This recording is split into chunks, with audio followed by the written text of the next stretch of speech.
Hello everyone, I hope you're doing well. It is, 3:15 on Tuesday, June 2nd. This is an introductory video for the course, EPSY 6305. All the videos and other links are working. I just had to put together a new video introduction because we're going to do this class just a little differently from what we did last year. But hope you've all enjoyed your summer. I'm doing well.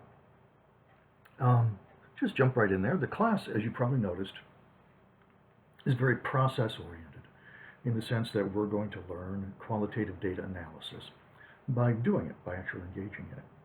And it's based around that analyzing a data set and then preparing something that you would, a qualitative research report or something that we may even hopefully submit for publication, depends.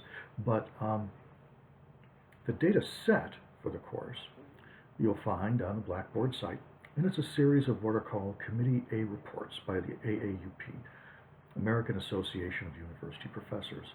It's the largest faculty organized group in the United States, and some of the things they do investigate infringements of academic freedom.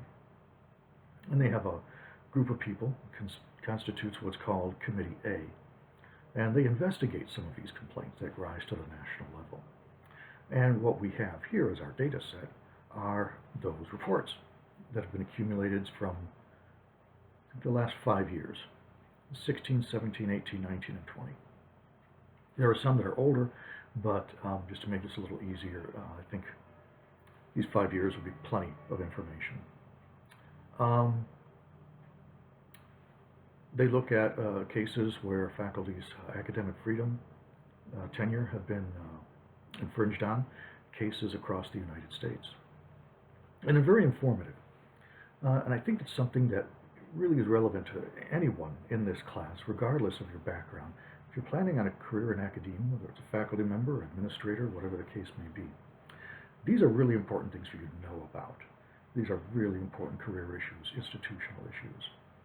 So while it might not be central to your plan of studies, it is certainly going to be important to anyone working in or around academia. What we do with the data set then is organize you into groups. And typically with the AAUP data set, there are 3 different ways you can approach the data using different focuses. One is academic freedom. One is external influences. And the other looking at governance, or pardon me, not governance, due process issues, people being terminated and due process being a factor in terminations, etc. So academic freedom, due process, and what was the third? I just said it a minute ago. External influences. Those are the 3. So give some thought into which group you might want to be in. And typically try not to have more than 4 or 5 people to a group. Now, you can decide which focus you want to work on. You don't have to decide now. Really, we'll do this next week, just to give you thinking about that. You're also welcome to use your own data set. If you have something, or something you've been working on with someone else, a professor, for example, you're welcome to bring that here. If you do, make sure you have their permission, because if it's not your data, then it's not your decision how to use it. So you're welcome to do that, but make sure you have their permission. And also, send me a description and also a sample of the data, so we know that it's appropriate for this class.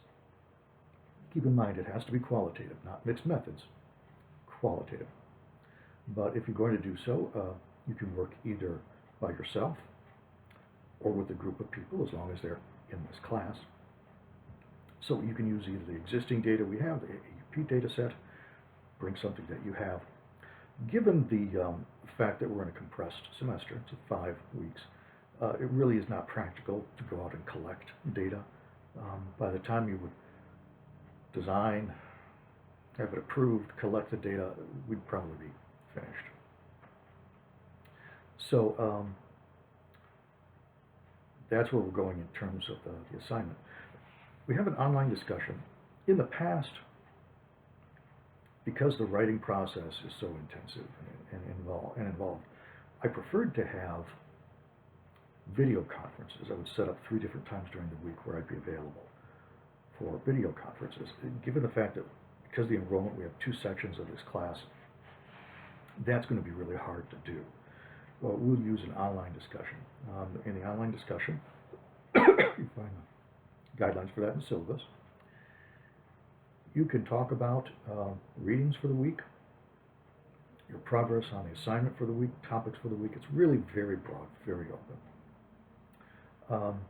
What I may do, though, however, I've been thinking about is perhaps I will set up some video conference times that are purely optional. No one, you don't have to be at any of them at all, but just leave some times open where I might be online. One of these programs, whatever we use now, Skype for Business, I think, and where I'll just be available, kind of like office hours. So if you have a question about any of the readings, or you have a question about the paper you're working on, you know that you can reach me in one of those 3 times. Let me know what you think of that. If you'd like to do that, like I said, you don't have to be to any of them. It's just time that I'll be available. And it'll be easy for us to talk about things like questions, difficulties you're having, because it'll be not face-to-face, but it'll be live, interactive. Let me know what you think about that. If we do that, if you'd like, I can certainly do that, and I'll let you all know the times, and just send you we'll just use one standard invite that we can use over and over again. I think that is about what I wanted to cover for the introduction of the class. There are plenty of other videos on there. If you have any questions, please reach out to me, and reach out sooner rather than later. Don't wait till the end of the semester before you have a really important question. Contact me as soon as you can. I'm not going anywhere this summer, not that I plan of. I hope I won't be going anywhere. But I'm here, check my email, check etc. every day. You know where to reach me. All right, looking forward to having a good semester. This has always been very intense, but it's been really rewarding. And one of the things I find is that students really enjoy the writing process and working together. That's always been a really good learning experience. So you know where to reach me if you have any questions. And I'll have probably another video up before the end of the week. Bye for now.